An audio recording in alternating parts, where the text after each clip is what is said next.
उत्तर प्रदेश के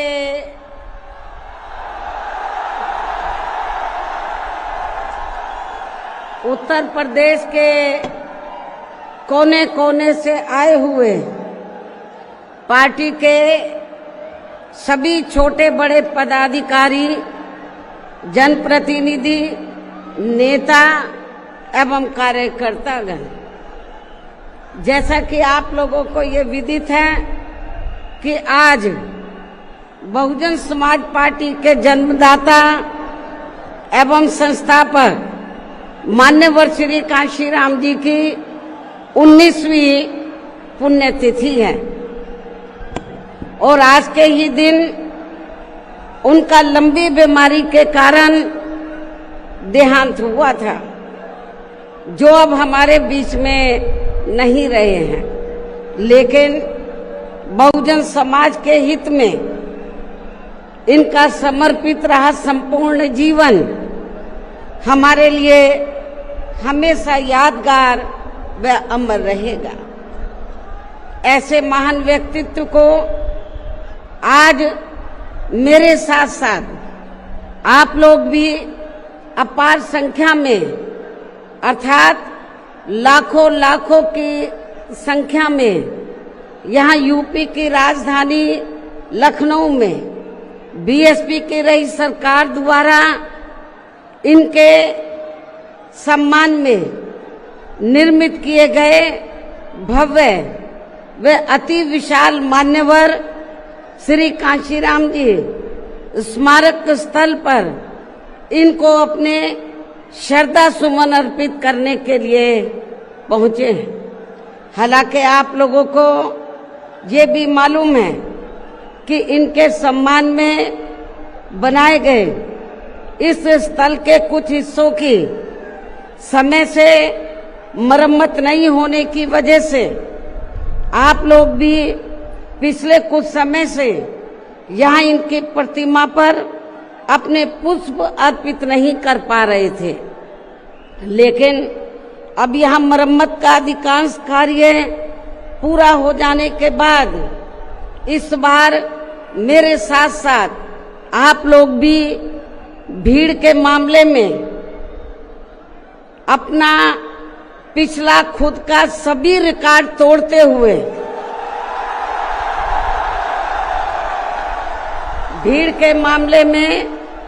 अपना पिछला खुद का सभी रिकॉर्ड तोड़ते हुए यहाँ लाखों लाखों की संख्या में इस स्थल पर मान्यवर श्री कांशीराम जी को अपने श्रद्धा सुमन अर्पित करने के लिए पहुंचे हैं, जिसके लिए पार्टी आपकी बहुत बहुत आभारी है। साथ ही वर्तमान राज्य सरकार की भी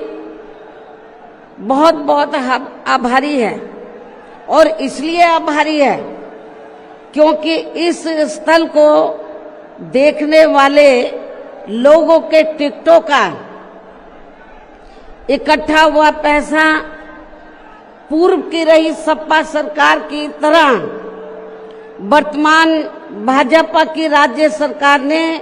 इसे दबाकर नहीं रखा है, बल्कि पार्टी के आग्रह करने पर इसकी मरम्मत करने पर पूरा खर्च किया है। इस संबंध में मैं आप लोगों को ये बताना चाहती हूँ, जब यूपी में हमारी सरकार थी और ये मान्यवर श्री कांशीराम जी के आदर सम्मान में ये जो विशाल स्मारक स्थल जब बनाया गया था, तो हमने उसी समय हमारी सरकार ने ये व्यवस्था की थी कि हम देखने वालों के लिए इस पर हम टिकट की व्यवस्था करेंगे और इसका जो पैसा आएगा टिकट का, तो वो किसी और मद पर खर्च नहीं किया जाएगा, बल्कि जितने भी उत्तर प्रदेश की राजधानी लखनऊ में जो स्मारक बने हैं, पार्क बने हैं, तो उनके रख रखाव पर खर्च किया जाएगा। तो ये हमने व्यवस्था की थी। लेकिन दुख की बात यह है कि जब वर्तमान भाजपा की सरकार से पहले यहां सपा की सरकार थी, तो सपा की सरकार ने उस टिकट के पैसे को दबा कर रखा, एक पैसा खर्च नहीं किया इनके रख रखाव पर, और हालत बड़ी जर्जर हो गई थी स्थलों की। यही नहीं, और भी स्थल थे, पार्क थे, उनकी हालत बड़ी खराब हो गई थी। तो तब मैंने उत्तर प्रदेश के मुख्यमंत्री जी को ये कहा, लिखित चिट्ठी के जरिए उनसे रिक्वेस्ट किया कि हम आपसे ये नहीं कहते कि दूसरे मद का पैसा आप इनके रख रखाव पर लगाओ। तो जो देखने वालों का टिकटों का पैसा काफी बड़ी तादाद में इकट्ठा हो गया है गवर्नमेंट के पास, उस पैसे को इनके रख रखाव पर लगाया जाए। तो उत्तर प्रदेश की वर्तमान भाजपा की सरकार ने इस मामले को दिखवाया पूरा, और उसके बाद उन्होंने हमें कमिट किया, प्रॉमिस किया कि हम जो भी पैसा टिकटों को आया है हम दूसरे मद पे नहीं लगाएंगे, बल्कि इन स्थलों के रख रखाव पर लगाएंगे। उन्होंने ये लगाया, इसलिए हमारी पार्टी उनकी आभारी है। लेकिन वहीं दूसरी तरफ समाजवादी पार्टी की जब यूपी में सरकार थी और ये स्थल बन चुके थे, तो उन्होंने इनके रख रखाव पर कोई पैसा खर्च नहीं किया, टिकटों का पैसा दबा कर रख लिया। लेकिन जब अब वो सत्ता से बाहर है समाजवादी पार्टी, तो अभी 2-3 दिन पहले वो मीडिया में खबर छपवा रहे थे कि हम मान्यवर श्री कांशीराम जी के सम्मान में संगोष्ठी करेंगे। लेकिन जब वो सरकार में रहते हैं तो ना उन्हें पीडीए याद आता है और ना मान्यवर श्री कांशीराम जी की जयंती और ना ही पुण्यतिथि उनको याद आती है सरकार में रहकर। लेकिन जब वो सत्ता से बाहर हो जाते हैं तो समाजवादी पार्टी को फिर याद आता है कि हमें संगोष्ठी करनी चाहिए।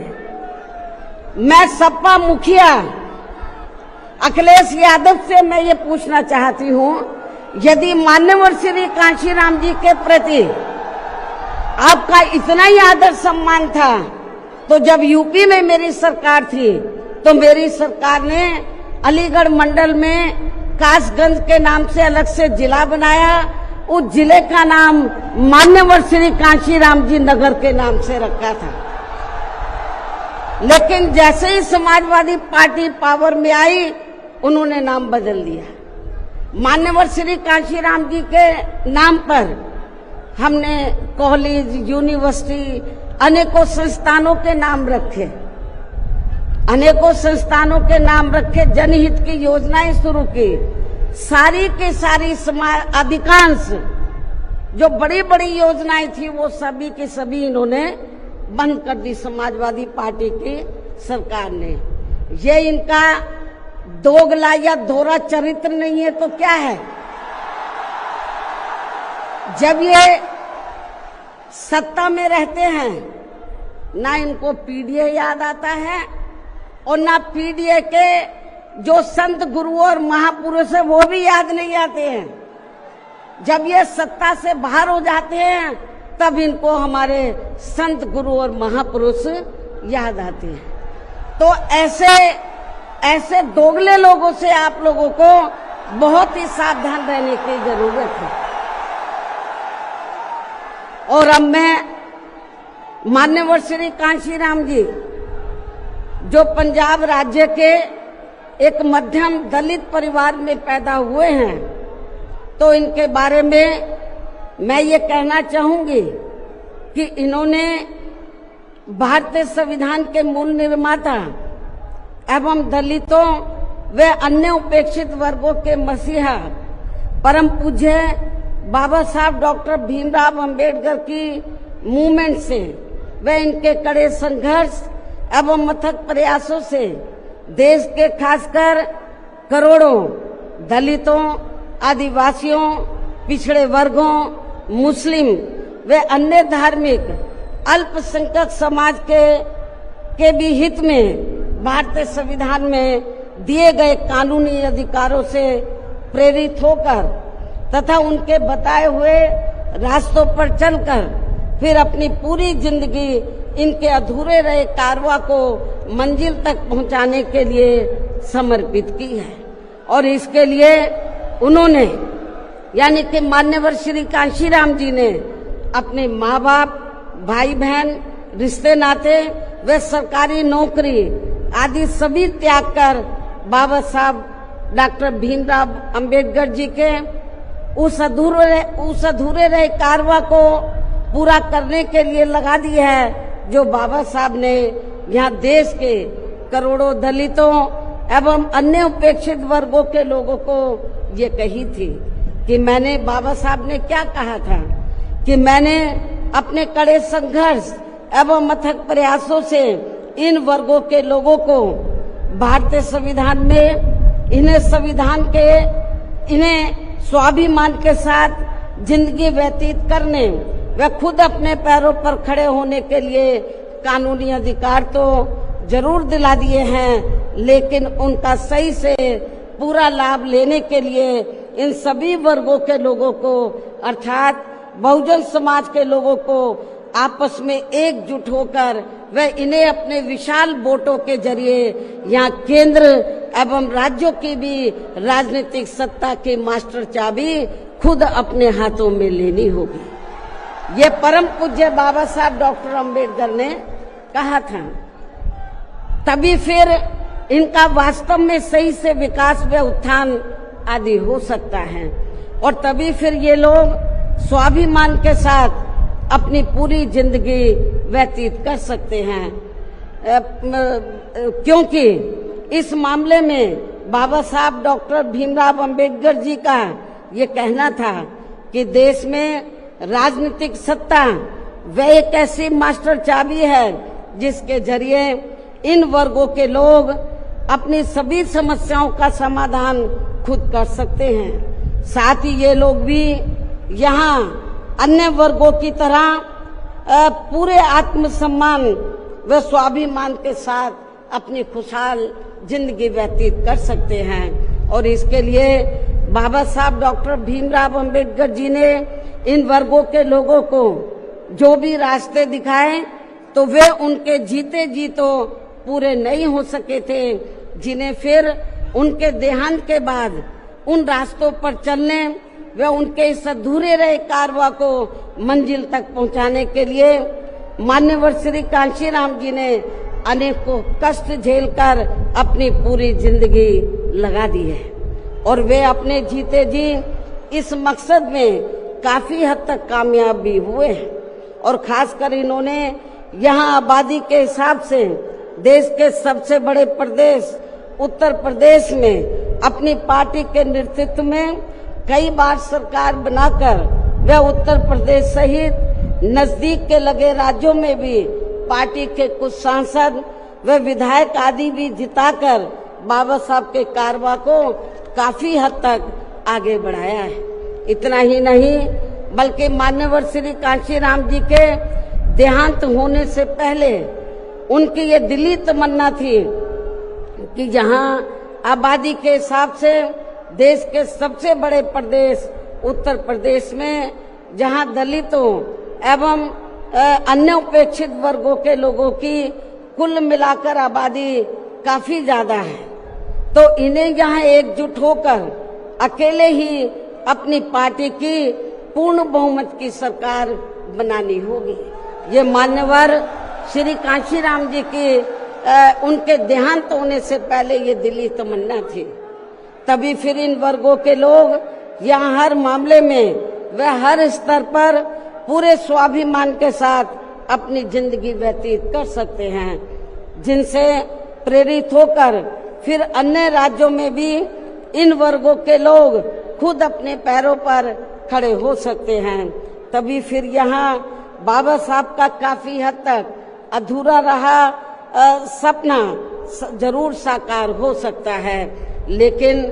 दुख की बात यह है कि मान्यवर श्री कांशीराम जी के जीते जीतो इनका ये सपना साकार नहीं हो सका था, जिसे फिर इनके देहांत के बाद सन 2007 में इनकी एकमात्र रही उत्तराधिकारी व पार्टी की राष्ट्रीय अध्यक्ष ने, अर्थात हमने यहाँ उत्तर प्रदेश में बहुजन समाज के साथ साथ समता मूलक समाज व्यवस्था में विश्वास रखने वाले उच्च वर्गों के लोगों को भी साथ में लेकर इसे पूरा भी किया है। और सन 2007 में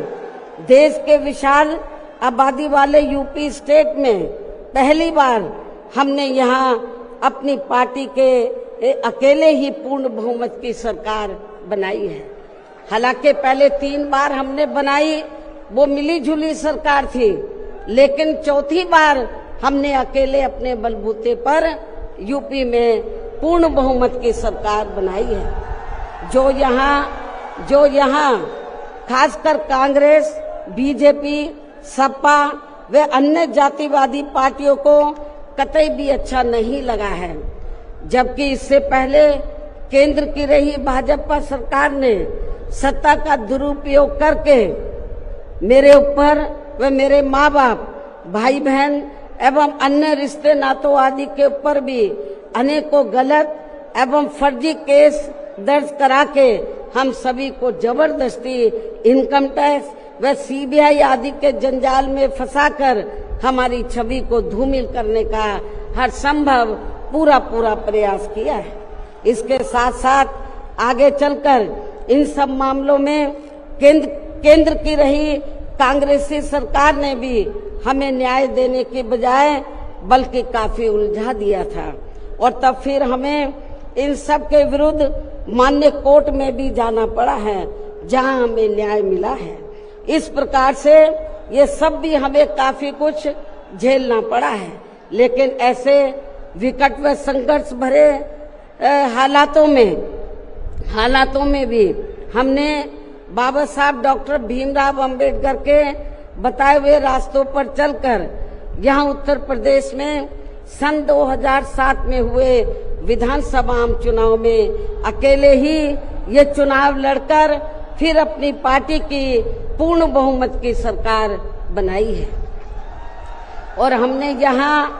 बाबा साहब डॉक्टर भीमराव अंबेडकर एवं मान्यवर श्री कांशीराम जी आदि के सपनों को काफी हद तक साकार किया है, और इसके लिए हमने अपनी सरकार में यहाँ जातिवादी, संकीर्ण व पूंजीवादी व्यवस्था के शिकार रहे लोगों को, अर्थात सर्व समाज में से खासकर गरीबों, दलितों, आदिवासियों, पिछड़े वर्गों के साथ साथ मुस्लिम एवं अन्य धार्मिक अल्पसंख्यक समाज के लोगों के भी हित व कल्याण में अनेकों ऐतिहासिक कार्य किए हैं, जिनके नाम बदलकर उन्हें अब अन्य राज्यों में विभिन्न पार्टियों की सरकारें भुना रही है, जबकि इसका वास्तव में असली श्रेय बीएसपी को ही जाता है। साथ ही हमारी पार्टी की रही सरकार ने दलितों एवं अन्य उपेक्षित वर्गों के लोगों के हितों का सभी मामलों में पूरा ध्यान रखा है। खासकर आरक्षण का तो इन्हें पूरा लाभ दिया है। इतना ही नहीं, बल्कि हमने यह अपनी सरकार में सर्व समाज में से गरीबों, मजदूरों, बेरोजगारों, किसानों, वकीलों, कर्मचारियों,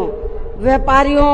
एवं अन्य मेहनतकश लोगों के साथ साथ यहाँ छात्रों, युवाओं, महिलाओं व बुजुर्गों आदि के भी हितों में काफी महत्वपूर्ण कार्य किए हैं, जिनसे इन्हें काफी ज्यादा लाभ पहुंचा है।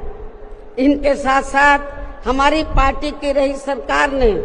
प्रदेश में अपराध नियंत्रण एवं कानून व्यवस्था को भी चुस्त व दुरुस्त करने के लिए यहाँ जाति, धर्म व दलगत राजनीति से ऊपर उठकर कार्य किए हैं, ताकि प्रदेश में अमन चैन व शांति व्यवस्था आदि कायम रहे, जिसकी प्रदेश में उस समय काफी जरूरत भी थी। साथ ही कानून व्यवस्था के मामले में हमने यहाँ हर स्तर पर अन्याय, अपराध व भय मुक्त वातावरण भी पैदा किया है। इस प्रकार से हमारी पार्टी की पूर्ण बहुमत की रही सरकार ने यहाँ सर्व समाज के लोगों को हर मामले में व हर स्तर पर सर्वजन हिताय व सर्वजन सुखाय की नीतियों पर आधारित ही यहाँ काफी बेहतरीन सरकार दी है, जिसे प्रदेश की जनता अभी तक भी भुला नहीं पा रही है। और खासकर हमने रोटी रोजी देने के मामले में सर्व समाज में से यहाँ गरीबों, दलितों एवं अन्य उपेक्षित वर्गों के लोगों को काफी हद तक उन्हें आत्मनिर्भर भी बनाया है, जिनके यहाँ वर्षों से सभी विरोधी पार्टियों की रही सरकारों की जातिवादी, संकीर्ण व पूंजीवादी सोच होने के कारण काफी ज्यादा उपेक्षा की गई है। इतना ही नहीं बल्कि हमने वर्तमान केंद्र की सरकार की तरह अपने राजनीतिक स्वार्थ में इन्हें इनके टैक्स के पैसों से ही थोड़ा सा मुफ्त में राशन देकर इनको अपना गुलाम व लाचार नहीं बनाया है, अर्थात इनको दूसरों के ऊपर निर्भर नहीं रखा है। इसके साथ साथ हमारी पार्टी की रही सरकार ने देश में यहाँ बहुजन समाज में समय समय पर जन्मे अपने महान संतों, गुरुओं व महापुरुषों में भी खासकर महात्मा ज्योतिराव फूले, छत्रपति शाहू जी महाराज, नारायण गुरु, बाबा साहब डॉक्टर भीमराव अंबेडकर,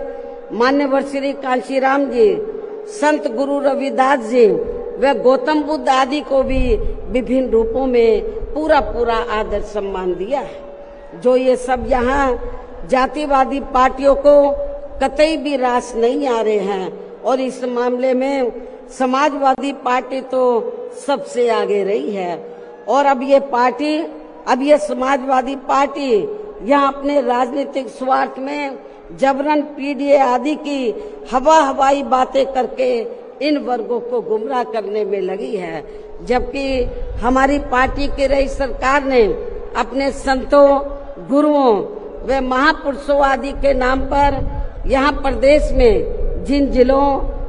संस्थानों एवं योजनाओं आदि के नाम रखे थे तो उनमें से काफी को तो सपा की रही सरकार ने बदल दिया है, जैसा कि शुरू में मैंने आप लोगों को बताया है। साथ ही हमने इन वर्गों के विकास व उत्थान में जो अनेकों महत्वपूर्ण योजनाएं शुरू की थी तो उन्हें भी अधिकांश बंद कर दिया गया है। आरक्षण दिए जाने के मामले में भी सपा की रही सरकार ने यहाँ दलितों, आदिवासियों एवं अन्य पिछड़े वर्गों के लोगों के साथ हमेशा पक्षपात वाला रवैया ही अपनाया है। इनके पदोन्नति में आरक्षण को तो इस पार्टी की रही सरकार ने एक प्रकार से यहाँ खत्म ही कर दिया था। इसके अलावा इनकी रही सरकार में यहाँ गुंडों, बदमाशों, माफियाओं एवं अन्य अराजक तत्वों को ही ज्यादातर बढ़ावा दिया गया है, जिसकी वजह से यहाँ कानून व्यवस्था भी काफी बुरी तरह से चरमरा गई थी। और अब अधिकांश मामलों में लगभग यही स्थिति हमें यह वर्तमान बीजेपी की सरकार में भी देखने के लिए मिल रही है, जबकि आजादी के बाद इनसे पहले यहाँ शुरू में काफी वर्षों तक कांग्रेस पार्टी के रहे शासनकाल में तो इन वर्गों का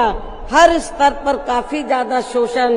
व उत्पीड़न आदि हुआ है। एक प्रकार से कुल मिलाकर यहाँ यूपी में कांग्रेस पार्टी का भी ज्यादातर जातिवादी, संकीर्ण व पूंजीवादी सोच के आधार पर ही शासन चलता रहा है। और सन 1975 में देश में लगी इमरजेंसी में तो कांग्रेस पार्टी की रही सरकार ने यहाँ बाबा साहब के संविधान को भी काफी हद तक प्रभावहीन ही बना दिया था, जिसकी आड़ में अब इस पार्टी के लोग आए दिन किस्म किस्म की नाटकबाजी करते रहते हैं। संविधान को हाथ में लेकर किस्म किस्म की नाटकबाजी करते रहते हैं। इसके साथ साथ कांग्रेस पार्टी ने हर प्रकार के हथकंडे इस्तेमाल करके बाबा साहब डॉक्टर भीमराव अंबेडकर को संसद में भी चुनकर नहीं जाने दिया था। इसके अलावा केंद्र में इसी कांग्रेस पार्टी की रही सरकार ने भारतीय संविधान के मूल निर्माता एवं उपेक्षित वर्गों के मसीहा परम पूज्य बाबा साहब डॉक्टर भीमराव अंबेडकर को भारत रत्न की उपाधि से भी सम्मानित नहीं किया था। इसके बाद फिर इनकी मूवमेंट को आगे गति देने वाले मान्यवर श्री कांशीराम जी को भी उनके देहांत के बाद केंद्र में रही इसी कांग्रेस पार्टी की सरकार ने इनके सम्मान में एक दिन के लिए भी राष्ट्रीय शोक घोषित नहीं किया था। इसी प्रकार समाजवादी पार्टी की भी सरकार ने एक दिन के लिए भी राष्ट्रीय शोक घोषित नहीं किया था। साथ ही इन्होंने देश में पिछड़े वर्गों की आरक्षण संबंधी मंडल कमीशन की रिपोर्ट को भी लागू नहीं किया था, जिसे फिर बीएसपी के अथक प्रयासों से श्री बीपी सिंह जी की रही सरकार में ही लागू किया गया था। इसके साथ साथ उसी समय ही बाबा साहब डॉक्टर भीमराव अंबेडकर जी को भी भारत रत्न की उपाधि से सम्मानित किया गया था। इसी प्रकार अब बीजेपी व अन्य जातिवादी पार्टियों के भी शासनकाल में इन वर्गों का शोषण व उत्पीड़न आदि होना अभी तक भी बंद नहीं हुआ है। इसके अलावा इनकी सरकारों में भी जनता को लुभाने के लिए आए दिन घोषणाएं, शिलान्यास व उद्घाटन आदि तो काफी किए जाते हैं, लेकिन इनसे भी जनता को कोई खास लाभ मिलने वाला नहीं है, क्योंकि ये कागजी व हवाई ज्यादा और जमीनी हकीकत में बहुत कम होते हैं। ऐसी स्थिति में आप लोगों को पूरे देश में सर्वजन हिताय व सर्वजन सुखाय की नीतियों पर आधारित ही अपनी पार्टी को ही हर मामले में मजबूत बनाकर इसे केंद्र एवं राज्यों की भी सत्ता में लाना बहुत जरूरी है। और अब पार्टी के लोगों को यहाँ उत्तर प्रदेश सहित देश के अन्य जिन भी राज्यों में कुछ समय के बाद जो एक साथ विधानसभा के आम चुनाव होने वाले हैं, तो उनको वहां भी ऐसी सभी विरोधी पार्टियों को सत्ता में आने से जरूर रोकना है। और खासकर यहाँ यूपी में तो इनको अपनी पार्टी बीएसपी की ही फिर से अकेले पूर्ण बहुमत की सरकार बनाना बहुत जरूरी है, जिसे यहाँ कांग्रेस, बीजेपी, सपा व अन्य सभी विरोधी पार्टियां किस्म किस्म के षड्यंत्र व हथकंडे आदि इस्तेमाल करके इसे रोकने का हर संभव पूरा प्रयास करेगी। और इस संदर्भ में वैसे आप लोगों को ये मालूम है कि सन 2007 में यूपी में बीएसपी की ही अकेले ही पूर्ण बहुमत की सरकार बनने के बाद फिर बीएसपी की सर्वजन हिताय व सर्वजन सुखाय की रही कार्यशैली से पूरे देश में बीएसपी के बढ़ते हुए प्रभाव को देखकर फिर यहाँ सभी जातिवादी, संकीर्ण व पूंजीवादी पार्टियों ने अंदर अंदर आपस में एकजुट होकर अपनी पार्टी को यहाँ सत्ता में वापस नहीं आने दिया है। साथ ही देश के अन्य राज्यों में भी अपनी पार्टी को आगे नहीं बढ़ने दिया है, क्योंकि बीएसपी के यहाँ अकेले ही सत्ता में आने पर यहाँ यूपी में सन 2007 में बीएसपी के यहाँ अकेले ही सत्ता में आने पर इनको ये डर था, सभी जो जातिवादी पार्टियां हैं इनको ये डर था कि यदि बीएसपी को आगे बढ़ने से नहीं रोका गया तो फिर ये पार्टी केंद्र की सत्ता तक भी जरूर पहुंच सकती है, जिससे घबराकर फिर बीएसपी को पुनः या सत्ता में आने से व पूरे देश में भी आगे बढ़ने से रोकने के लिए फिर हुआ ये कि इसके बाद फिर खासकर यूपी में जो भी विधानसभा व अन्य राज्यों में भी विधानसभा व देश में लोकसभा के आम चुनाव हुए हैं, तो उन सभी चुनावों में यहाँ कांग्रेस बीजेपी, सपा व अन्य सभी विरोधी पार्टियों ने अपनी खासकर जातिवादी मानसिकता के तहत चलकर वे अंदर अंदर आपस में एकजुट होकर तथा किस्म किस्म के हथकंडे इस्तेमाल करके फिर बीएसपी को इन्होंने कामयाब नहीं होने दिया। सारी जातिवादी पार्टियां अंदर अंदर एक हो गई थी। एक होकर इन्होंने जहां जहां बीएसपी जीत रही थी तो वहां इनको हराया। जो विरोधियों के कैंडिडेट जीत रहे थे उनको इन्होंने अपना वोट ट्रांसफर कराया। इसके साथ ही फिर बाकी रही सही कमी ईवीएम में की गई धांधली के जरिए पूरी कर दी गई, जबकि वर्तमान हालातों में ईवीएम के काफी विरोध के चलते ये ईवीएम वाला सिस्टम कभी भी खत्म किया जा सकता है। अब ईवीएम का विरोध बहुत हो रहा है और फिर पुनः यहाँ बैलेट पेपर वाला सिस्टम लागू हो सकता है, इसकी भी काफी संभावना है। ऐसे में अब हर स्तर पर हमें हर स्तर पर हमेशा अपनी पार्टी को मजबूत बनाते रहना बहुत जरूरी है। इसके साथ ही सावधानी के तौर पर यहाँ मैं ये भी कहना चाहूंगी कि अब तो पूरे देश में विरोधी पार्टियों ने बीएसपी को कमजोर करने के लिए एक और षड्यंत्र ये रचा है कि अब विरोधी पार्टियों ने बीएसपी के विशेषकर दलित बेस वोट को बांटने के लिए इसी समाज में से स्वार्थी एवं बिकाऊ किस्म के लोगों को इस्तेमाल करके व उनके जरिए अनेकों पार्टियां व संगठन आदि भी काफी बनवा दिए हैं, जिनसे ये जातिवादी पार्टियां चुनाव में अपने अपने फायदे के हिसाब से उम्मीदवार खड़े करवा के बीएसपी को कमजोर करने में लगी है। और अब तो ये पार्टियां अंदर अंदर खुद अपने वोट ट्रांसफर करा के इनके एक आधी उम्मीदवार भी जिताकर भेज रही है, ताकि इससे दलितों का वोट बांटने में इनको कुछ मदद मिलती रहे। ऐसी स्थिति में अब आप लोगों को पुणे या यूपी में अपनी पार्टी को सत्ता में लाने व अभी हाल ही में बिहार प्रदेश में होने वाले विधानसभा आम चुनाव में तथा आगे चलकर अन्य और राज्यों में भी विधानसभा व देश में लोकसभा के होने वाले आम चुनाव में भी अपनी पार्टी का बेहतर रिजल्ट लाने के लिए ऐसे सभी स्वार्थी एवं बिकाऊ दलित संगठनों व पार्टियों को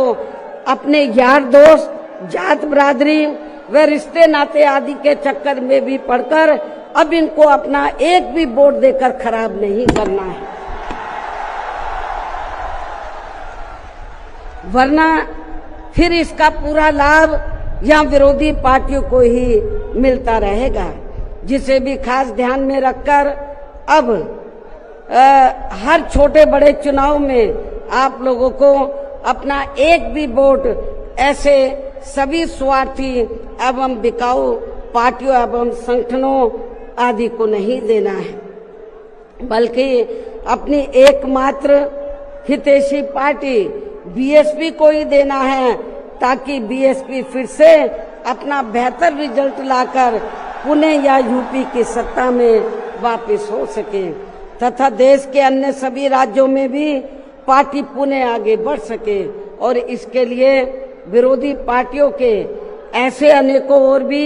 सभी हथकंडों से अपनी पार्टी के लोगों को जरूर सावधान रहना है। इसके अलावा पार्टी के लोगों को सचेत करने के उद्देश्य से यहाँ मैं ये भी कहना चाहूंगी कि पिछले कुछ समय से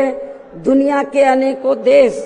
किसी न किसी मुद्दे को लेकर हुए बवाल व हिंसा आदि से काफी ग्रसित रहे हैं और ये सिलसिला अभी भी जारी है। लेकिन अपने भारत देश को भी जैसे इसका कुछ नजला लगना शुरू ही हुआ था तो उसे फिर तुरंत में ही केंद्र व संबंधित राज्य सरकारों ने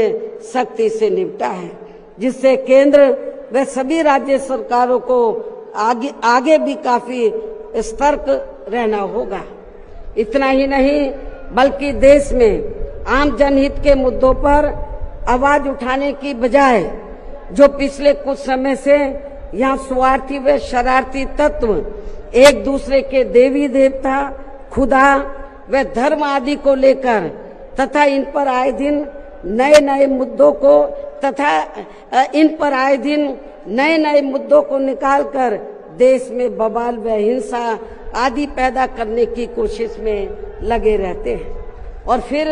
इनकी आड़ में राजनीति करते हैं। ये भी देश हित में ठीक नहीं है, जबकि इन सब मामलों में सभी को भारतीय संविधान के मुताबिक चलना चाहिए। साथ ही सभी धर्मों का पूरा आदर सम्मान भी करना चाहिए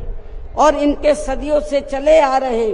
धार्मिक नियम, मान्यताएं व परंपराएं आदि में भी किसी को दखल देना उचित नहीं है और ना ही इनकी आड़ में आई लव आदि की कोई राजनीति नहीं करनी चाहिए। इसके अलावा जहां तक पिछले दिनों जम्मू कश्मीर के पर्यटक स्थल पहलगांव में हुई आतंकी घटना का सवाल है, जिसमें काफी महिलाओं के सिंदूर उजड़ गए थे, तो ये अत्यंत ही दुखद व चिंता की बात है। हालांकि इस घटना को होने से रोका जा सकता था, बशर्ते यदि उस समय सरकार द्वारा इस पर्यटक स्थल पर सुरक्षा का उचित प्रबंध किया होता, जो नहीं किया गया था। साथ ही हमारी विदेश नीति भी हमेशा देश व जनहित में ही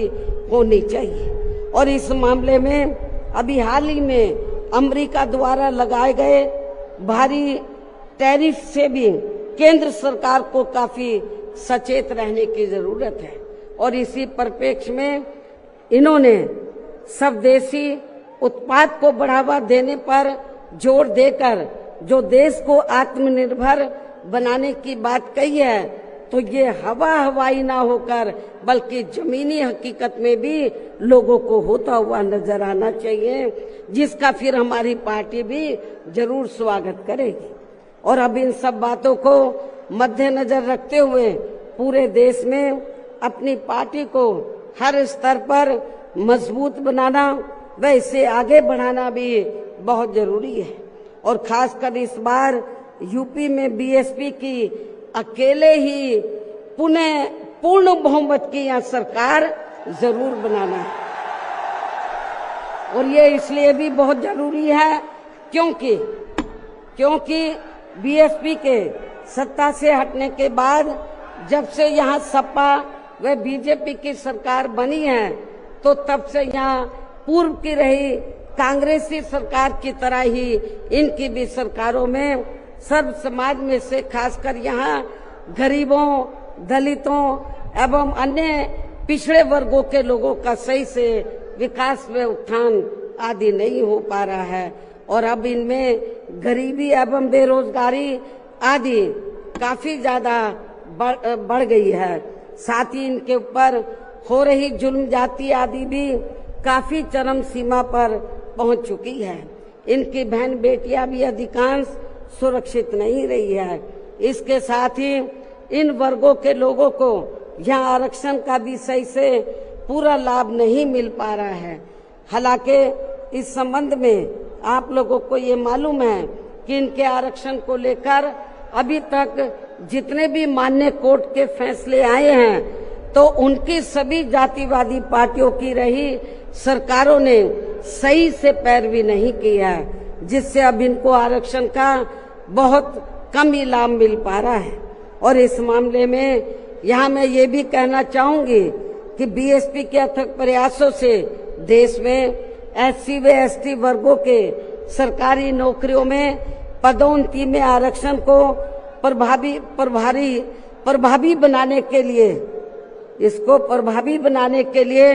जब केंद्र की रही कांग्रेसी सरकार में संवैधानिक संशोधन विधेयक संसद में लाया गया था, तो तब उसे कांग्रेस पार्टी ने बीजेपी व अन्य आरक्षण विरोधी पार्टियों की अंदरूनी मिलीभगत से पास तक भी नहीं होने दिया था, जो अभी तक भी संसद में लटका पड़ा है, जबकि समाजवादी पार्टी के सांसदों ने तो इस बिल को ही संसद में फाड़ दिया था। इतनी ज्यादा इस पार्टी को इनके पदोन्नति में आरक्षण दिए जाने को लेकर इस बिल से इनको जबरदस्त एलर्जी थी, नफरत थी। ऐसे में अब आप ही ये बताएं, क्या ऐसी स्थिति में कांग्रेस, बीजेपी व सपा आदि जैसी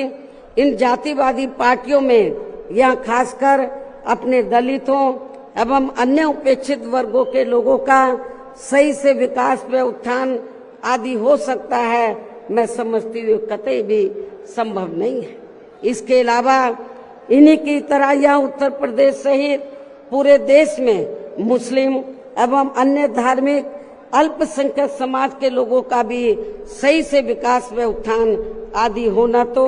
बहुत दूर की बात रही, बल्कि अब तो इनका जान माल व मजहब आदि भी पूरे तौर से सुरक्षित नहीं रहा है। इनकी सच्चर कमेटी की रिपोर्ट भी दरकिनारी कर दी गई है। अपर कास्ट समाज में से गरीब लोगों की तथा विभिन्न क्षेत्रों में लगे लोगों की भी स्थिति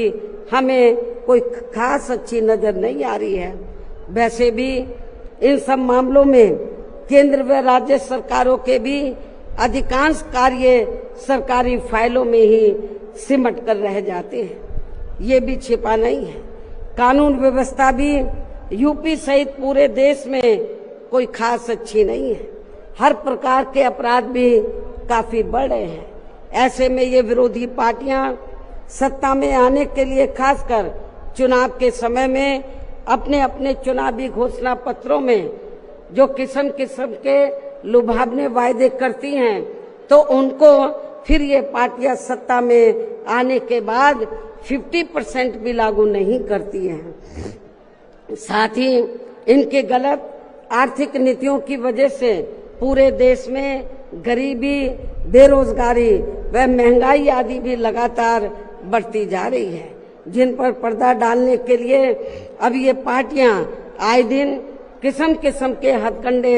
इस्तेमाल करती रहती है। इतना ही नहीं, बल्कि अब तो सत्ता एवं विपक्ष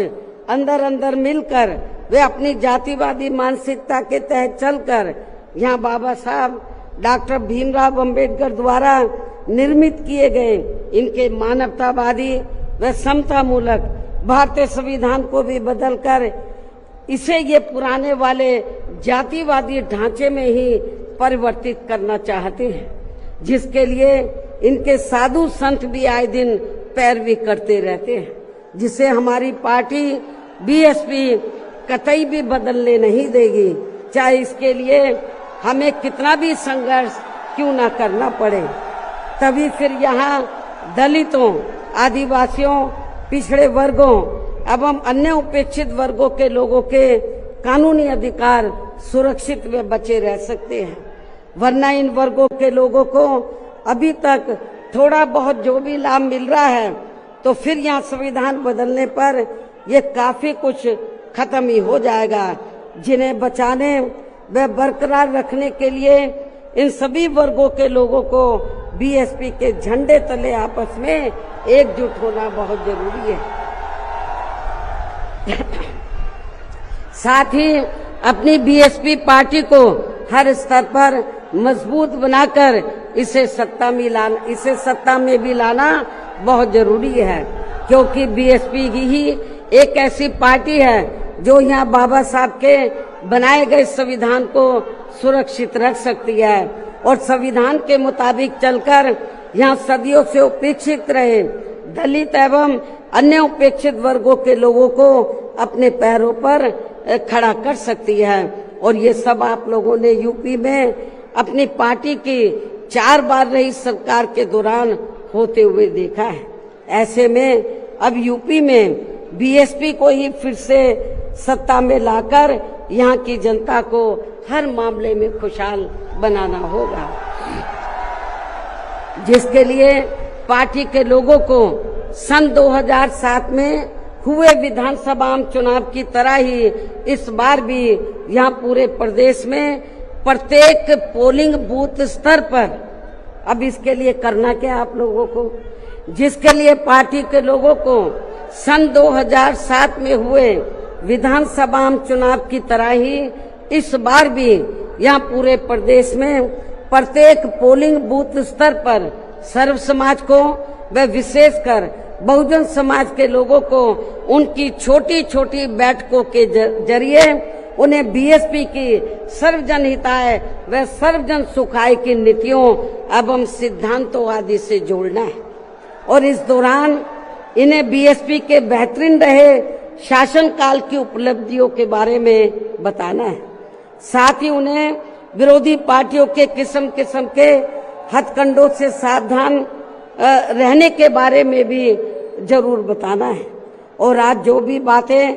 मैं आप लोगों के सामने रख रही हूं तो उन्हें भी इन छोटी छोटी बैठकों में जरूर बताना है।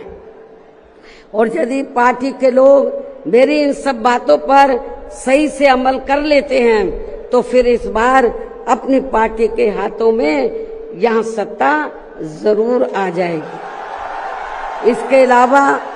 जहां तक अपनी पार्टी के लिए अकेले चुनाव लड़ने का सवाल है, आप लोग ध्यान से सुने मेरी बात। इसके अलावा जहां तक अपनी पार्टी के लिए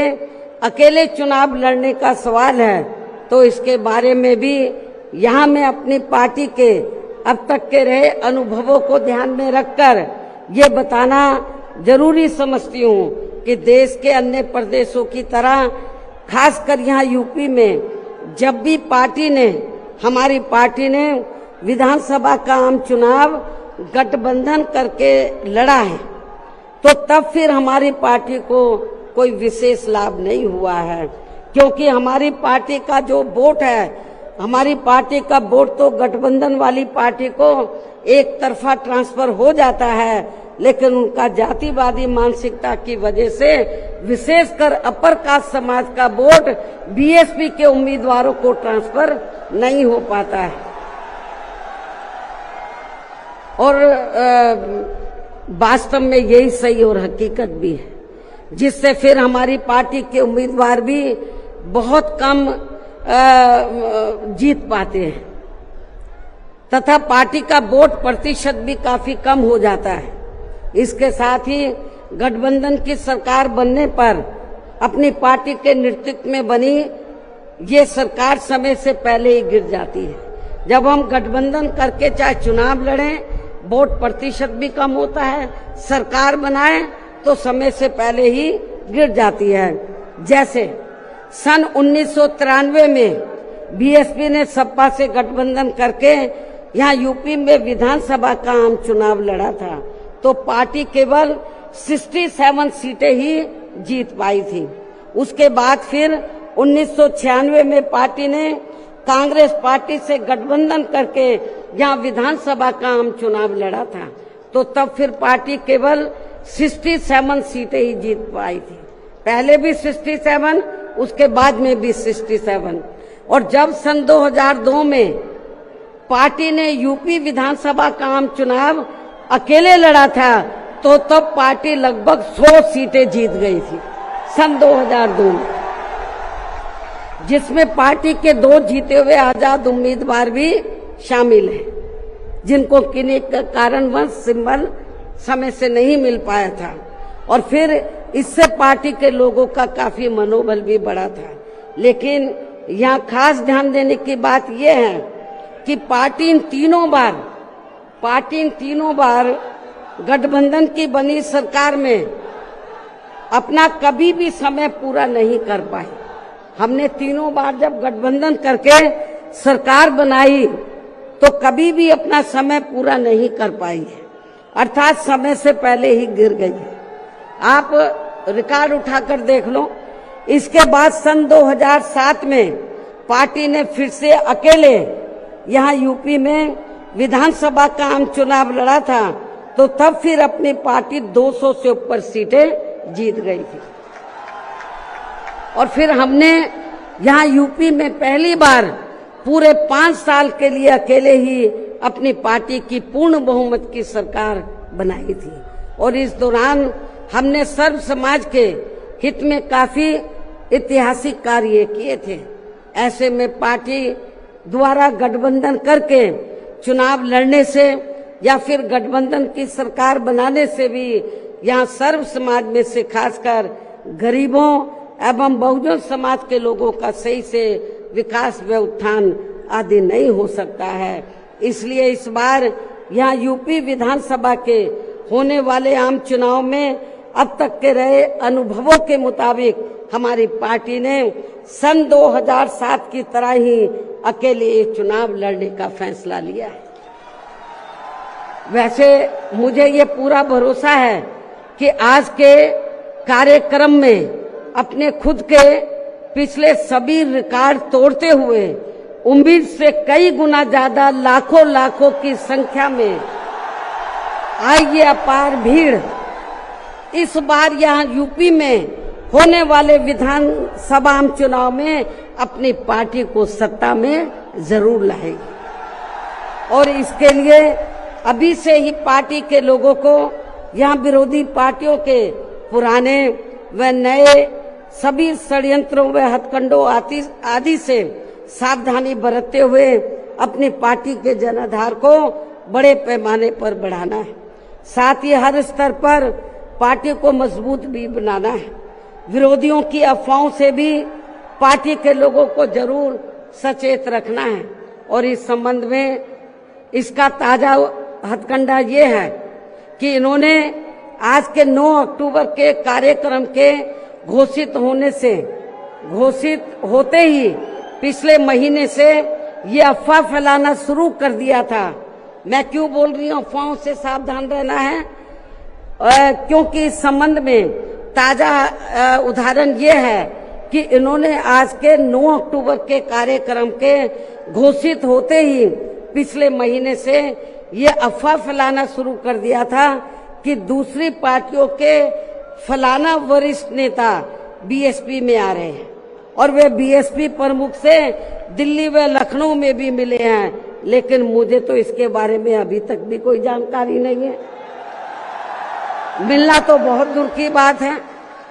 और मैं कभी छिप के नहीं मिलती हूँ, जब मिलती हूँ तो खुले में मिलती हूँ मंच। इतना ही नहीं बल्कि अन्य और भी मामलों में किस्म किस्म की गलत, झूठी व तथ्यहीन खबरें एवं अफवाहें आदि फैलाने के लिए भी यहाँ विरोधी लोग सोशल मीडिया, जातिवादी मानसिकता वाले टीवी चैनल एवं प्रिंट मीडिया आदि का भी काफी दुरुपयोग व गलत इस्तेमाल कर सकते हैं। जबकि विरोधी लोग सन 2007 में भी ऐसी अफवाहें फैलाते रहे हैं, लेकिन उस समय हमारे लोगों के गुमराह ना होने की वजह से फिर अपनी पार्टी की यहाँ अकेले ही पूर्ण बहुमत की सरकार बन गई थी। और यदि पार्टी के लोग इस बार भी चुनाव में वोट पड़ने तक या किसी भी मामले में गुमराह नहीं होते हैं तो फिर इस बार हमारी पार्टी की पुनः या पूर्ण बहुमत की सरकार जरूर बन जाएगी। वैसे मुझे पूरी उम्मीद है कि पार्टी के लोग मेरी इन सब बातों पर सही से अमल करके इस बार अपनी पार्टी बीएसपी को ही अकेले यहाँ सत्ता में जरूर लाएंगे और अपनी बहन जी को 5वीं बार यूपी का मुख्यमंत्री भी जरूर बनाएंगे। और आज ये लाखों की तादाद में आई अपार भीड़ व उनका जोश व उत्साह भी इस बात के काफी कुछ संकेत दे रहा है। जिनको यहाँ दूसरी पार्टियों की तरह ये जो लाखों की संख्या में लोग आए हैं तो इनको यहाँ दूसरी पार्टियों की तरह मजदूरी देकर दिहाड़ी पर नहीं लाया गया है, बल्कि ये लोग अपने खून पसीने की कमाई के पैसों से ही खुद चलकर आज के अपने 9 अक्टूबर के प्रोग्राम में मुझे सुनने के लिए आए, जिन्होंने भीड़ के मामले में आज अपने खुद के भी अपने पिछले सभी रिकॉर्ड तोड़ दिए हैं। और अब मैं यहाँ आप लोगों को ये भी विश्वास दिलाना चाहती हूँ, जब इस बार बीएसपी की पुनः यहाँ पूर्ण बहुमत की सरकार बन जाएगी तो तब फिर हमारी पार्टी की बनी ये सरकार यहाँ पिछली रही सपा सरकार ने व वर्तमान में चल रही बीजेपी की भी सरकार ने जो इन्होंने अपनी जातिवादी संकीर्ण व पूंजीवादी मानसिकता के तहत चलकर काफी नए नए नियम व कानून आदि बना दिए हैं, तो उनकी जरूर समीक्षा की जाएगी। और इनमें से जो भी नियम व कानून आदि सर्वजन हिताय व सर्वजन सुखाय की नीतियों एवं सिद्धांतों आदि से जुड़े नहीं होंगे, तो उन्हें फिर सर समाज के हित में जरूर बदल दिया जाएगा। इसके साथ साथ बीएसपी की पूर्व की रही सरकार में खासकर दलित एवं अन्य उपेक्षित वर्गों के हितों के लिए लिए गए फैसलों को जो इनकी सरकारों ने काफी बदल दिए हैं, तो उन्हें भी यहाँ फिर से पुरानी वाली स्थिति में ही लाया जाएगा, अर्थात उन्हें बहाल कर दिया जाएगा। इसके अलावा सपा व बीजेपी की सरकार ने भी प्रदेश व जनहित के विरुद्ध जाकर जो कुछ भी गलत फैसले ले लिए हैं, तो उनकी भी समीक्षा करके उन्हें सही स्थिति में लाया जाएगा। साथ ही मेरी पूर्व की रही सरकारों की तरह ही हर मामले में वे हर स्तर पर यहाँ सर्व समाज के व विभिन्न क्षेत्रों में लगे लोगों के हितों का तथा बेहतर कानून व्यवस्था बनाने पर भी विशेष ध्यान रखा जाएगा। साथ ही सर्व समाज में से गरीब एवं बेरोजगार लोगों को, जिसमें पुरुष व महिलाएं आदि दोनों शामिल हैं, इनको रोटी रोजी के साधन देने के लिए विशेष बल दिया जाएगा, जोर दिया जाएगा। यहाँ यूपी के लोगों को रोटी रोजी के मामले में पलायन नहीं करना पड़ेगा, आपको अपने प्रदेश में ही रोटी रोजी के साधन दिए जाएंगे। और इन सब मामलों में सर्व समाज में से खासकर गरीबों, दलितों, आदिवासियों, पिछड़े वर्गों, मुस्लिम एवं अन्य धार्मिक अल्पसंख्यक समाज के लोगों का हर मामले में प्राथमिकता के आधार पर पूरा ध्यान रखा जाएगा। और इन सब कार्यों के लिए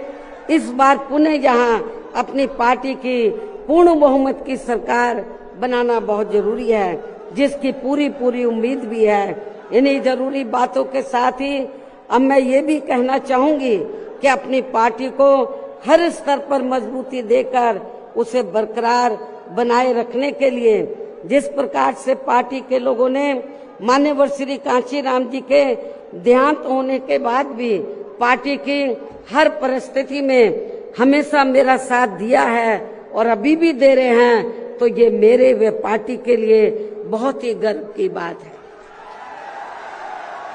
और अब तो पार्टी के राष्ट्रीय संयोजक श्री आकाश आनंद भी बीएसपी की मूवमेंट से काफी हद तक जुड़ चुके हैं, जो ये भी पार्टी के लिए अच्छे शुभ संकेत हैं। और अब ये यानी कि आकाश आनंद मेरे मार्गदर्शन व दिशा निर्देशन में अपनी पूरी लगन एवं मेहनत के साथ पार्टी को मजबूती देने में व पार्टी के जनाधार को भी बढ़ाने में पूरे जी जान से लगे, जिससे पार्टी के लोगों में आए दिन इनके प्रति काफी लगाव व उत्साह भी बढ़ा है। ये भी पार्टी हित में अच्छी बात है, जिसे ध्यान में रखकर अब मेरा इनके बारे में, आकाश आनंद के बारे में ये कहना है कि जिस प्रकार से पूरे देश में पार्टी के लोग माननीय श्री कांशीराम जी के जीते जी और उनके देहांत के बाद भी हर परिस्थिति में मेरे साथ खड़े रहे हैं, तो मैं भी ये चाहूंगी उसी प्रकार से पार्टी के लोग श्री आकाश आनंद के साथ भी हमेशा खड़े रहेंगे और इनका हर परिस्थिति में पूरा साथ भी जरूर देंगे। वैसे इस मामले में इनके पिता श्री आनंद कुमार भी इनकी शुरू से ही पूरी मदद करते रहे हैं। इसके साथ साथ श्री आनंद कुमार दिल्ली में रहकर माननीय श्री कांशीराम जी के देहांत होने के बाद से ही ये मेरी गैर हाजिरी में व मेरे दिशा निर्देशन में पार्टी का पूरा लेखा जोखा आदि का कार्य भी काफी अच्छे से संभाल रहे हैं। जो ये पार्टी का खास कार्य है इसलिए इनको पार्टी का राष्ट्रीय उपाध्यक्ष बनाकर इन्हें पार्टी की ये अति महत्वपूर्ण जिम्मेवारी सौंपी गई। इसी प्रकार से पार्टी के राष्ट्रीय महासचिव श्री SC मिश्रा जी को भी हमने पार्टी का लीगल व मीडिया का तथा अपने खुद के समाज को भी, अपने खुद के ब्राह्मण समाज को भी पार्टी में जोड़ने का ये विशेष कार्य सौंपा हुआ है, जिसे ये मेरे दिशा निर्देशन में अपनी जिम्मेवारी को सही से निभा रहे हैं। हालांकि इनके बेटे श्री कपिल मिश्रा ने भी आज के कार्यक्रम में यह फ्री मेडिकल मदद देने की भी व्यवस्था की है, जो इनका ये कार्य पार्टी के प्रति इनके सेवा भाव को भी काफी कुछ दर्शाता है। पार्टी के हमारे विधायक श्री उमा शंकर सिंह जी भी पार्टी व मूवमेंट के हित में हमेशा मददगार व सक्रिय रहते हैं तथा इनको भी अपने खुद के समाज को पार्टी में जोड़ने की एक खास जिम्मेवारी सौंपी हुई है, जिससे ये पूरी ईमानदारी व निष्ठा से निभा रहे हैं। यूपी BSP प्रदेश अध्यक्ष श्री विश्वनाथ पाल भी पार्टी संगठन का कार्य देखने व पिछड़े वर्गों को जोड़ने के साथ साथ ये पूरे प्रदेश में जहां जहां भी बहुजन समाज के लोगों पर जुर्म जाति आदि होती है, तो वहां ये मेरे दिशा निर्देशन में जाकर उन्हें न्याय दिलवाने का भी पूरा प्रयास करते हैं। ये इनका पार्टी हित में अभी तक काफी सराहनीय कार्य चल रहा है। इसके अलावा आज के कार्यक्रम की सही व्यवस्था करने में लखनऊ जिला व मंडल यूनिट ने भी अपनी अहम भूमिका निभाई है। श्री जमील अख्तर प्रदेश कार्यालय से जुड़े लोगों ने भी आज के इस कार्यक्रम को सफल बनवाने में कोई कमी नहीं छोड़ी है और ये सभी लोग भी बधाई के पात्र हैं। साथ ही प्रदेश के सभी छोटे बड़े पदाधिकारियों एवं कार्यकर्ताओं आदि की भी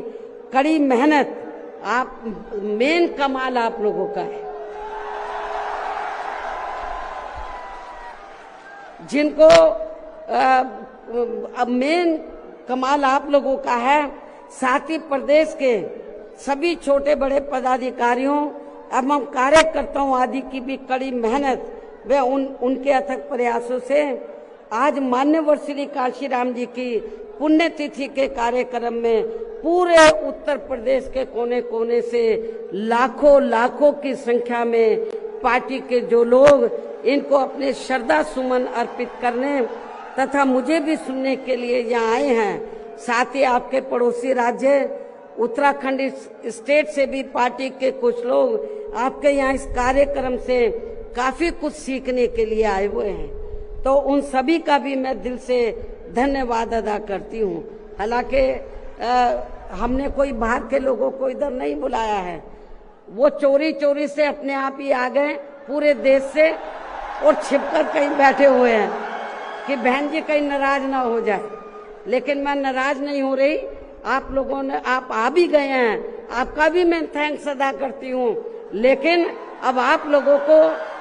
अपने राज्यों में जाकर यहाँ जो कुछ मैंने बोला है उन सब बातों पर अमल करते हुए तो आप लोगों को पार्टी के जनाधार को आगे बढ़ाना है। तो जिन्होंने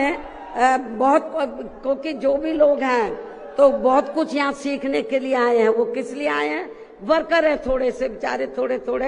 कि जब बहन जी हमारे स्टेट में आएगी तो हम लोग भी यूपी से पीछे नहीं रहेंगे, हम लोग भी बड़ा प्रोग्राम करके दिखाएंगे। तो जिन्होंने पूर्व की तरह ही यानी कि पूरे यूपी से जो बड़ी तादाद में लोग आए हैं, तो इनको मैंने जैसे आपको बताया दूसरी पार्टियों की तरह हम लोग दिहाड़ी पे नहीं लाए हैं, मजदूरी पे। ये लोग अपने खुद के पैसों से चलकर यहाँ लाखों की संख्या में पहुंचकर वे भीड़ लाने के मामले में भी अपने खुद के ही पिछले सभी रिकॉर्ड तोड़ते हुए इस बार मान्यवर श्री काशीराम जी के पुण्यतिथि के कार्यक्रम को ऐतिहासिक व जबरदस्त कामयाब बनाया है। साथ ही देश के अन्य सभी राज्यों में भी आज मान्यवर श्री कांशीराम जी की पुण्यतिथि के विभिन्न स्तर पर किए गए कार्यक्रम भी काफी कामयाब रहे हैं। उनकी भी पार्टी बहुत बहुत आभारी है। अंत में अब मैं पार्टी के लोगों को ये भी भरोसा दिलाना चाहती हूँ, इस बार यूपी में बीएसपी की 5वीं बार सरकार बनाने के लिए आप सभी लोगों के साथ साथ मैं भी हर स्तर पर अपनी पूरी ताकत लगा दूंगी, कोई कभी छोड़ूंगी नहीं। और इसके लिए इस बार मैं कोई कमी छोड़ूंगी नहीं, ये मेरा आज पार्टी के लोगों को वायदा भी है। और अब मैं पुनः अपनी तरफ से व उत्तर प्रदेश सहित पूरे देश में पार्टी के सभी लोगों की तरफ से भी मान्यवर श्री कांशीराम जी को आज उनकी 19वीं पुण्यतिथि के मौके पर पूरे तहे दिल से अपने श्रद्धा सुमन अर्पित करते हुए अपनी बात यहीं समाप्त करती हूँ। धन्यवाद। जय भीम व जय भारत। हमारे चैनल लाइक, शेयर, सब्सक्राइब देखना मत भूलिएगा। जय भीम, जय भारत, जय संविधान, नमो बुद्धाय। धन्यवाद। चैनल आर्थिक समस्या से गुजर रहा है। अगर आप बहुजन समाज में बाबा साहेब आम्बेडकर और तथागत बुद्ध की विचारधारा को अधिक से अधिक लोगों तक पहुंचाना चाहते हैं तो हमें आर्थिक सहयोग प्रदान करें, ताकि हम अपने चैनल के माध्यम से देश विदेश में समता, बंधुता, एकता और संवैधानिक अधिकारों को ज्यादा से ज्यादा लोगों तक पहुंचा सकें। आप अपनी सहायता राशि नीचे लिखे खाते में जमा करा सकते हैं। खाता धारक गौतम रत्न, खाता संख्या 3169576865 IFSC कोड SBIN 0060336, बैंक भारतीय स्टेट बैंक। आप हमारे बैंक खाते का विवरण स्क्रीन पर भी देख सकते हैं। मैं गौतम रत्ना गौतम फिल्म्स प्रोडक्शन में आपका स्वागत करता हूं। आप हमारे प्रोडक्शन हाउस के अंदर अपना कैरियर बना सकते हैं as a film director, as a producer and actor and actress and editor and cinematographer also. अगर आपको फिल्म से रिलेटेड कुछ भी प्रोजेक्ट आपको बनवाना है तो हमारे पास में पूरा सेटअप है, जिसमें फिल्म कैमरा है, शूटिंग लाइट्स है और एडिटिंग है। सारा A to Z एक ही जगह पर आपको हमारे यहाँ पर मिल जाएगा। तो दोस्तों आप हमें कांटेक्ट कर सकते हैं हमारे नंबर्स पर 9810085714। जय भीम, जय भीम।